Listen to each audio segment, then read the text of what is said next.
Moises Caicedo filter! It's the goal! Blue Paradise! City's boy is Chelsea's man! He done it! The greatest night in the history of Chelsea Football Club! Against all the odds, blue is the colour on club football's grandest stage. Chelsea are crowned world champions! And I told you Chelsea were the best team in the world, and tonight we are. Get in there! Καλησπέρα. Καλώς ήρθατε στο Άλλος Ένας Μπλε με τον Μιχάλη. Σήμερα θα αναλύσουμε το μάτς της Chelsea με την Αταλάντα. Η Chelsea ταξίδεψε στον Πέργαμο για να αντιμετωπίσει την Αταλάντα για την έκτη αγωνιστική του Champions League. Θα ξεκινήσουμε με την εντεκάδα που αποφάσισε να ξεκινήσει ο Έντζο Μαρέσκα. Με 4-2-3-1 λοιπόν ξεκινάει με κάτω τα δοκάρια το Σάντσες κλασικά. Κουκουρέγια, Μπαντιασίλ, Τσάλομπα, Άτσεα Πόνκ. Στο κέντρο, στα αμυντικά χαφ είναι ο Ρις Τζέιμς με τον Καϊσέδο. Αριστερά, στα εξτρέμ είναι ο Γκίτενς. Δεξιά ο Νέτο. Αγωνίζεται ο Έντζο Φερνάντες που συνηθίζεται να αγωνίζει σε αυτό το χώρο τελευταία. Και μπροστά επιστρέφει στην επίθεση ο Ζωάο Πέντρο μετά τον τραυματισμό του Λίαμ Ντελάπ. Λοιπόν, κατά τη γνώμη μου, άλλη μια πολύ κακή εμφάνιση της Chelsea. Και μετά το μάτς με την Arsenal η ομάδα φαίνεται να είναι στα χαμένα. Με Leeds και Bournemouth η ομάδα ήταν πολύ κατώτερη των περιστάσεων. Αξίζαμε και στα δύο μάτς να χάσουμε. Παρ' όλα αυτά με τη Leeds εννοείται χάσαμε, το αξίζαμε. Με την Bournemouth έκανε και πολύ καλή εμφάνιση ο Σάντσες, μας έσωσε. Οπότε καταφέραμε και κρατήσαμε το 0 πίσω, προφανώς δεν σκοράραμε μπροστά. Και σήμερα, παρόλο που είχαμε ένα πάρα πολύ νοθρό πρώτο ημίχρονο, ουσιαστικά κάνοντας μόνο μία ευκαιρία, ο James κατάφερε να κρατηθεί onside και να βγάλει την assist για τον Ζωάο Πέντρο, ο οποίος κατάφερε να σκοράρει. Η ομάδα λοιπόν πάει με μία αρκετά μέτρια εμφάνιση στο πρώτο ημίχρονο, με το 0-1 παρόλα αυτά. Ο Τσάλομπα σε αυτό το διάστημα αντιμετωπίζει προβλήματα με τον Σκαμάκα, ο οποίος από ό,τι φαίνεται έχει στο τσεπάκι του τους αμυντικούς της Chelsea στο μάτς. Μου άρεσε πολύ ο Σκαμάκα σήμερα. Ένας παίκτης ο οποίος έχει αντιμετωπίσει αρκετούς τραυματισμούς και παρόλα αυτά φαίνεται ότι όταν είναι υγιής μπορεί να δημιουργήσει πάρα πολλά προβλήματα.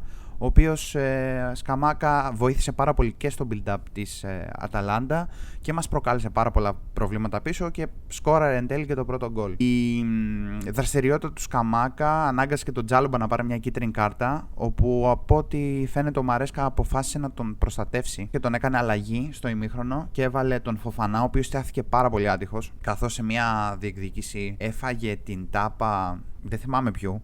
Ίσως του Σκαμάκα, δεν θυμάμαι ποιος ήταν. Λίγο πάνω από το μάτι του και αναγκάστηκε και αυτός να βγει αλλαγή αργότερα στο παιχνίδι. Αλλά ας σταθούμε λίγο και ας μιλήσουμε στη γενικότερη εικόνα της Chelsea, η οποία είναι για άλλο ένα μάτς πάρα πολύ νοθρή. Μια ομάδα η οποία για τρίτο συνεχόμενο παιχνίδι δεν είχε νεύρο, δεν είχε ιδέες, δεν είχε δημιουργικότητα. Θα σταθώ λίγο στον Έντζο Φερνάντες, ο οποίος για μένα ήταν ο χειρότερος παίκτης της Chelsea στο γήπεδο. Πραγματικά μηδέν δημιουργικότητα. Στις ελάχιστες φάσεις που φαινόταν ότι η Chelsea μπορεί να είναι με προϋποθέσεις για να δημιουργήσει κάποια καλή ευκαιρία, ο Έντζο φάνηκε κακός με την μπάλα στα πόδια, αργός. Γενικότερα δεν είχε ιδέες, δεν βοήθησε καθόλου στο build-up, δεν δημιούργησε κάποια φάση που κάποιες φορές θα βγάλει αυτή τη μακρινή παλιά, αυτή την key pass.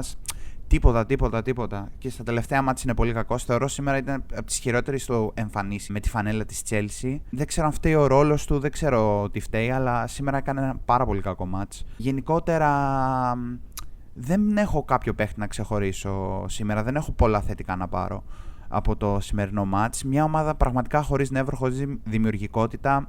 Λίγο πάλι ο Γκαρνάτσο μπήκε αλλαγή με δύο μακρινά σουτ, προσπάθησε κάτι να δημιουργήσει, κάτι να κάνει. Αλλά και αυτό δεν ήταν αρκετό. Για άλλη μια φορά, για τρίτο συνεχόμενο παιχνίδι, η Chelsea δεν δημιουργεί. Δεν υπάρχει δημιουργικότητα από τους παίκτες του Μαρέσκα. Και δεν ξέρω τι φταίει σε αυτό το πράγμα. Αν είναι κάποιο τακτικό λάθος. Γιατί ως τώρα σεζόν η Chelsea ήταν μέχρι πριν λίγα μάτς η πρώτη σε expected goals στο πρωτάθλημα. Και γενικότερα φαινόταν τα περισσότερα προβλήματα που είχε η ομάδα ήταν αμυντικά. Που και σήμερα φάνηκαν αμυντικά προβλήματα. Αλλά το θέμα είναι ότι η επίθεση μας θεωρώ ότι έχει πέσει πάρα πολύ στα τελευταία τρία μάτς.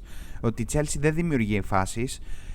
Στο πρώτο ημίχρονο ήμασταν τυχεροί, διότι πραγματικά η μόνη φάση η ουσιαστική φάση που έχουμε δημιουργήσει στο μάτς, άντε θα πω και άλλη μια φάση που δημιουργήσαμε στο τέλος με την απόκρουση του Κανεσέσκι πάλι από σουτ του Ζωάο Πέντρο από τη μικρή περιοχή. Αλλά ουσιαστικά η μόνη φάση που δημιουργήσαμε είναι το γκολ του Ζωάο Πέντρο από assist του Ρις Τζέιμς, ο οποίος ήταν καλός σήμερα. Παρ' όλα αυτά η παρουσία του σήμερα νομίζω ότι σε συνδυασμό με το ότι ξεκίνησε βασικός με την Bournemouth το Σάββατο. Θα παίξει πολύ μεγάλο ρόλο ώστε να μην ξεκινήσει βασικός στο επόμενο μας μάτς εντός με την Everton. Ο Ατσιαπong ξεκίνησε βασικός μετά από πάρα πολύ καιρό, ο οποίος είχε μια εντάξει παρουσία, αγωνίστηκε δεξί back. Θεωρώ ότι έκανε ένα πάρα πολύ ωραίο tackling σε μια πολύ επικίνδυνη φάση στον Lookman, αν δεν κάνω λάθος, που δημιούργησε Αταλάντα, αλλά γενικά μια ομάδα σήμερα χωρίς πλάνο.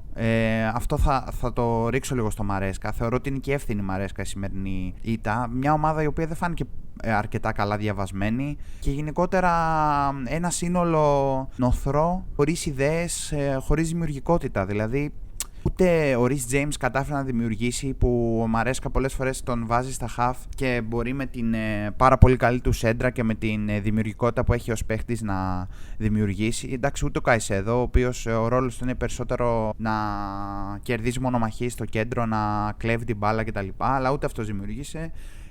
Γκίτενς και Πέντρο Νέτο και αυτοί δεν κατάφεραν από τα άκρα να δημιουργήσουν πολύ, ίσως πολύ λίγες φάσεις, δηλαδή δεν μπορείς να πεις ότι κάποιος από αυτούς πρόσφερε ουσιαστικά. Ο Μαρέσκα κάνει μια ψυχολόγητη αλλαγή και βάζει τον Μάλο Γκούστο στο 67 στη θέση του Έντζο, που σωστά γίνεται αντικατάσταση του Έντζο, αλλά κανείς νομίζω δεν κατάλαβε τι ρόλο είχε ο Μάλο Γκούστο σε αυτά τα σχεδόν μισή ώρα που αγωνίστηκε, δηλαδή δεν ξέρω τι προσπάθησε να κάνει με αυτή την αλλαγή. Γενικά περίεργα πράγματα. Πολύ περίεργες αλλαγές. Ο Εστεβάο δεν αγωνίστηκε καθόλου στο μάτς, που τον περίμενα έστω και στο τέλος να τον βάλει, μήπως και με κάποια ατομική ενέργεια κάτι δημιουργήσει. Αλλά γενικότερα δυστυχώς ένα μάτς το οποίο πραγματικά δεν έχεις να πάρει σχεδόν τίποτα. Δηλαδή δεν μπορώ να ξεχωρίσω κάποιον. Δεν μπορώ, πραγματικά δυσκολεύομαι πάρα πολύ. Τον Ρις, ίσως μόνο τον James. Ίσως. Δεν μπορώ να ξεχωρίσω κάποιον. Πραγματικά, δηλαδή ατομικά όλοι μέτριες ή κακές εμφανίσεις και συνολικά μια πάρα πολύ νοθρή εμφάνιση. Από ό,τι φαίνεται θα είναι ένας Δεκέμβριος για την Chelsea εξίσου δύσκολος με τον περσινό, που είχε κάνει πάρα πολύ μεγάλη κοιλιά πέρσι. Να θυμίσουμε ότι ο Πάλμερ δεν ήταν στην αποστολή για την Chelsea σήμερα, καθώς ο Μαρέσκα τον προετοιμάζει σιγά σιγά για να επανέλθει από τον τραυματισμό του. Τον είδαμε βασικό στο προηγούμενο match. Τον περιμένω και βασικό στις 13-12 το Σάββατο που παίζουμε με την Everton εντός. Γενικά περιμένω αντίδραση από την ομάδα. Περιμένω αντίδραση γιατί έχει αρχίσει η κατηφόρα. Έχει αρχίσει η ομάδα και τσουλάει στην κατηφόρα και τα πράγματα στην Premier League δυσκολεύουν. Αλλά παρόλα αυτά ας μην μιλήσουμε τώρα για την Premier League. Το match ήταν για το Champions League, οπότε ας πάμε στη βαθμολογία του Champions League, όπου έχουμε την Chelsea στην 11η θέση αυτή τη στιγμή που ηχογραφώ με 10 βαθμούς. Μία νίκη η οποία θα μπορούσε να μας φανεί πάρα πολύ χρήσιμη, εξασφαλίζοντας σχεδόν την οκτάδα και την απευθείας πρόκριση στα νοκάουτ. Παρ' όλα αυτά, τα δύο μάτς της Chelsea που απομένουν είναι με την Πάφο, που πρέπει οπωσδήποτε να κερδίσουμε και θεωρώ εντάξει θα κερδίσουμε την Πάφο εντός έδρας στην Αγγλία. Και μετά έχουμε την Νάπολη εκτός, το μάτς στο νέο έτος, όπως και η Πάφος είναι το νέο έτος. Τελευταία αγωνιστική λοιπόν με την Νάπολη, η οποία Νάπολη με τον Κόντε φαίνεται να δυσκολεύεται σε ευρωπαϊκές διοργανώσεις. Παραδοσιακά ένας προπονητής ο οποίος δυσκολεύεται στην Ευρώπη. Παρ' όλα αυτά σίγουρα θα είναι ένα εύκολο μάτς στην Ιταλία, γιατί είναι και αυτό το μάτς εκτός. Οπότε κλείνοντας, όπως είπαμε, Σάββατο 5 ώρα παίζουμε με την Everton εντός έδρας. Ένα μάτς που περιμένω αντίδραση από την Chelsea. Περιμένω να βγει μια νευρικότητα με την καλή έννοια, να βγάλει νεύρο η ομάδα, να βγάλει πείσμα, να θέλει να περάσει την αντεπίθεση, να βγάλει πάθος και σίγουρα περιμένω να κερδίσει. Παρόλο που η Everton φέτος έχει δείξει ένα πάρα πολύ καλό πρόσωπο και αυτή τη στιγμή είναι μόλις ένα βαθμό πίσω από την Chelsea, στην 7η θέση. Η Chelsea οπωσδήποτε χρειάζεται την νίκη, γιατί η Aston Villa είναι σε πάρα πολύ καλή φόρμα, έχει περάσει στην 3η θέση με 30 βαθμούς.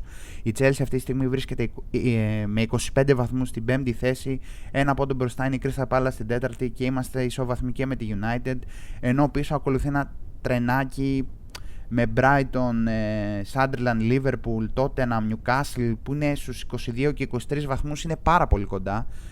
Και με τις γκέλες στις τελευταίες αγωνιστικές η Chelsea οπωσδήποτε χρειάζεται μία ένεση 3 βαθμών, μία πολύ καλή εμφάνιση. Πρέπει οπωσδήποτε να κερδίσουμε την Everton. Και έρχεται ένας Δεκέμβριος με πάρα πολλά μάτς, στα οποία η Chelsea πρέπει να φανεί αντάξια και να μην πάθει αυτό που έπαθε τον περσινό Δεκέμβρη. Αυτά για σήμερα. Θα τα πούμε το Σαββατοκύριακο με την ανάλυση του Chelsea Everton.